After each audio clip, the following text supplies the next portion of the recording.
டாக்டரோடு வந்து கொண்டிருக்கின்ற வரவேற்புரையாற்ற வேண்டிய KL இளவழகன் மாவட்ட செயலாளர்,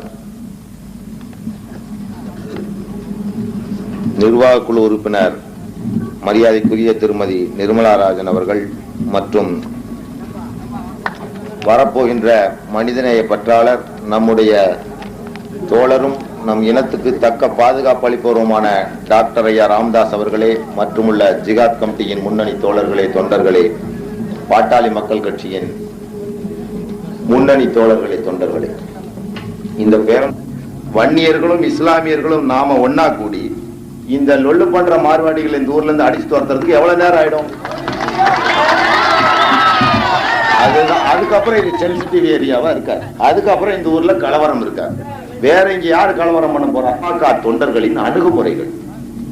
அந்த ஒரு பாய் சொல்றார், ஒருத்தர் மாவட்ட செயலாளர் இளவழகன் 3 நாள் தங்கி இருந்தாராம். இங்க ஒரு டீ கூட கேட்டு வாங்கி குடிக்கலையா? அதே மாவட்ட செயலாளர் திமுக வீட்டுல 3 நாள் வந்து தங்கி இருப்பானா? எவ்வளவு பந்தா ஓட்டி இருப்பான்.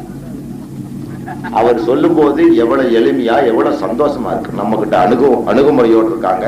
மூணாவது தான், நாமளும் டாக்டரும் வன்னிய சமூகமும் ஒன்றாக போவதால் கிட்டத்தட்ட 18 மாவட்டத்தில் முஸ்லிம்கள் இன்று பாதுகாப்பாக இருக்கிறார்கள்.